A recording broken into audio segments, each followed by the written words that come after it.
Dans ce tutoriel consacré à l'installation d'un template, nous allons installer maintenant le Magento Classic Theme ou le F002. Donc on va retrouver tout en haut une Quick View avec les différents liens pour accéder à mon compte, ma liste d'envie, mon panier, etc. Avec également ici le shopping cart. Avec dans le haut du contenu principal un slider. Voilà, on peut ici le faire bouger si on le souhaite.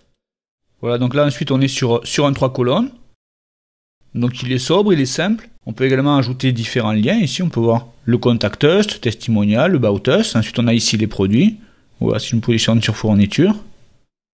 Voilà, on reste sur un 3 colonnes avec les catégories ici. Donc comme pour l'autre thème, celui-ci est disponible avec 10 couleurs différentes. Donc on va l'installer sur une version de Magento qui est avec la base de test. Donc pour récupérer le thème, donc là c'est un petit peu comme tout à l'heure. Là je suis sur Magento Classic Theme. Donc au lieu de récupérer via Magento Connect, on va juste descendre et se positionner sur Installation, Instructions et PSD File. Comme ça on va pouvoir récupérer tous les fichiers PSD, également le manuel avec les instructions pour l'installation du thème. Donc vous cliquez sur Our Server et vous allez récupérer une archive. Et si vous voulez tester le thème, donc là pareil, vous cliquez sur Demo Store, voilà, et vous allez retomber sur le thème. Donc on va minimiser la fenêtre. Donc on va retrouver une archive f02 classic.zip, donc on va l'ouvrir. Et ensuite on dézip sur le bureau. Voilà, on fait extraire. Donc on va supprimer les templates sources qui ne correspondent pas à la version de Magento que l'on utilise. Donc je vais supprimer le 1.4.1, 1.4.2, 1.5.0.1, je mets ça à la corbeille. Je vais faire pareil pour le 1.3.2 et également le 1.4.0.1. Voilà, je vais garder le 1.6.0.0 qui correspond à la version de Magento que je viens d'installer. Donc on va ouvrir le dossier. On a deux dossiers qui sont app et skin. Donc on va les transférer à la racine du site. Donc je prends le app, voilà, site démo, je le transfère. Je fais tout fusionner. Et je vais faire également la même chose avec skin. Voilà, site démo. Site démo correspond à la racine de mon site. Voilà, tout fusionné. Si vous êtes sur les Mac, la fusion par défaut n'existe pas. Donc vous devrez ouvrir chaque dossier et le déposer à l'endroit correspondant. Donc une fois qu'on a fait ceci, on va commencer par faire une petite vérification et voir si on peut déjà activer le thème. Donc je vais sur le back-office. Voilà, je vais aller sur Système, Configuration. Ensuite, je vais sur Design. Je vais sur Thème. À gabarit, je vais marquer F002. Voilà, je fais pareil à Design, Image Skin. Et à Agencement, F002. J'ai oublié par contre de le faire à Traduction. Voilà, je clique sur Sauvegarder. Donc je vais faire une vérification sur la page d'accueil. Je vais rafraîchir. Voilà, je retrouve donc une partie du thème qui a été installée. Donc ce qu'on va faire maintenant, on va regarder le manuel pour installer le slider et également installer le footer. Donc on va retourner sur le back-office. On va commencer par désactiver tout le cache. Donc on va sur Système, Gestion du cache. Voilà, on vérifie que le statut est désactivé. Sinon vous faites tout sélectionner à Action, désactiver. Ensuite on fait valider. On peut même purger le stockage du cache et purger le cache de Magento. Voilà, on va purger le cache. On doit également désactiver l'éditeur HTML. Donc on va sur Système, Configuration. Voilà, on se positionne sur Gestion du contenu. Et là, option WYSIWYG. Activer l'éditeur WYSIWYG, on le désactive par défaut. On sauvegarde. On va donc maintenant ouvrir le dossier qui est installation. On va retrouver à l'intérieur un fichier install.html. Donc on l'ouvre avec le navigateur. On va retrouver ici les instructions pour l'installation du thème. Donc on a bien copié tous les fichiers. On a désactivé le cache. On a également désactivé l'éditeur WYSIWYG. On va donc maintenant procéder à l'installation de la page d'accueil. Donc là on nous indique que pour installer la page d'accueil, on doit juste copier ce code-ci qui est content. Donc on retourne sur le back-office. On va cette fois-ci sur CMS page. On va sur la page d'accueil. Voilà, il y a contenu. On va supprimer le code qui est ici par défaut. C'est le code que l'on a lorsqu'on fait une installation de Magento avec Sample Data. Donc on va le supprimer. Voilà, on colle le code content. Ensuite, on doit se positionner sur Design. Donc on va regarder le manuel.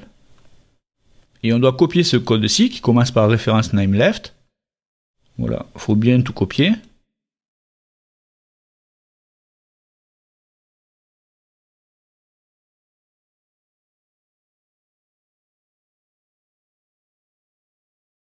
Donc ici à XML, 2 mises à jour d'agencement, on colle le code. Donc ensuite à l'agencement, il faut se positionner sur 3 colonnes, car c'est un thème qui est en 3 colonnes par défaut. Donc on va sauvegarder la page. Voilà, la page a bien été enregistrée, donc on vérifie le manuel. Voilà, on nous l'indique ici, de se positionner sur un 3 colonnes. Donc on va maintenant créer différents blocs statiques. On doit créer un bloc showcase avec ce code-ci. Donc je vais commencer par copier le code. Voilà, je vais faire un copier-coller. Je vais donc créer le bloc statique showcase. Donc CMS bloc statique. On peut voir que j'ai ici un bloc footer links qui est activé. J'ai même d'autres blocs qui sont activés par défaut. Donc je vais d'abord désactiver les 3.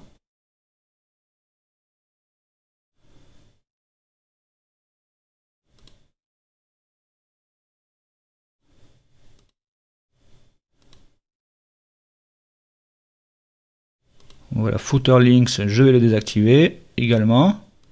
Sauvegarder le bloc. Donc j'ai mes 3 blocs par défaut qui sont désactivés. Donc je vais ajouter un nouveau bloc showcase.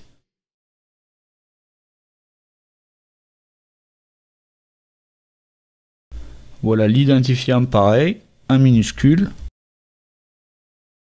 Le statut activé, ensuite on colle le code. On fait un CTRL V. Voilà, on retrouve le div classe. On sauvegarde le bloc.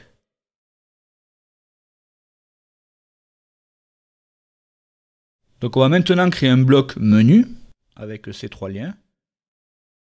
Donc on fait un copier-coller. On ajoute le nouveau bloc menu. Voilà, identifiant en minuscule, le statut activé, donc le contenu, c'est les 3 liens. On sauvegarde le bloc. Et on doit ajouter un 3e bloc qui est paiement, que l'on va retrouver dans le footer. Donc pareil, on copie le lien. Ajouter un nouveau bloc. Cette fois-ci paiement. Payment. Le statut activé. Ensuite, CTRL V, donc on copie la ligne de code, on sauvegarde le bloc. Donc ensuite on doit se positionner sur système configuration design et faire une modification pour afficher les différentes couleurs du thème. Donc c'est ce que l'on avait fait au tout départ. Donc je retourne sur le back office, ensuite sur système configuration. Je vais sur design. Voilà, pour que j'avais la traduction, gabarit, design CSS et agencement indiqué F002. Donc on va déjà vérifier sur le front office.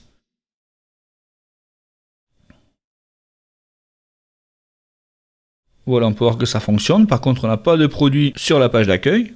Donc ce que l'on va faire, on va retourner sur le back-office.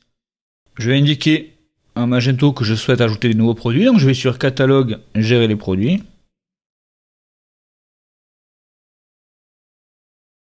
Voilà, je vais en sélectionner quelques-uns au hasard. Je vais faire tout sélectionner. Voilà, action. Je vais mettre à jour les attributs. Je vais cliquer sur valider. Et ensuite, ce que je vais faire, je vais changer la date. Donc je clique sur modifier. Là, je vais marquer la date du jour. Avec une période de jusqu'au 31. Pour que les produits soient en fait des nouveaux produits. Je vais sauvegarder. Voilà, je vais faire une vérification sur le front office. Je vais rafraîchir. Et je retrouve les nouveaux produits qui s'affichent ici. Voilà, vous avez donc un nouveau thème. Si vous souhaitez changer de coloris, ce qu'il faut faire, c'est retourner sur le back-office, dans Système, Configuration. Voilà, se positionner sur Design. Et si l'on regarde le manuel d'installation, on doit chaque fois copier F002 avec un underscore et la couleur qui est ici, c'est-à-dire il y a orange, pink, red, sea green, yellow, violet, silver. Donc back-office. À design, voilà, je rajoute underscore, par exemple green. Je clique sur sauvegarder. Donc on va vérifier. On fait un refresh. Voilà, on peut voir qu'on a l'entête qui est en vert. Également, ici, on peut voir que c'est en vert avec également les deux les deux callouts. Alors je vais minimiser la fenêtre. Vous allez également retrouver, si l'on se positionne dans Graphics Source, ici tous les fichiers .psd avec le slider. Voilà les différents templates qui sont en fichier .psd. Donc si par exemple vous ouvrez avec Photoshop slider.psd, vous pouvez modifier facilement la photo. Ensuite vous devez recréer un fichier .jpeg avec marqué slider, soit 1, soit 2. Donc on va le retrouver si l'on va à la racine du site, sur site démo, si l'on va sur skin, front-end défaut. Donc c'est dans skin front-end défaut que l'on va retrouver déjà le F002 avec les différentes couleurs, c'est-à-dire le green, le sea green, le red. Donc si je vais dans le F002, si je me positionne sur image, donc là j'ai toutes les images et les icônes du site. Et si je vais sur média, ici on va retrouver les deux callouts.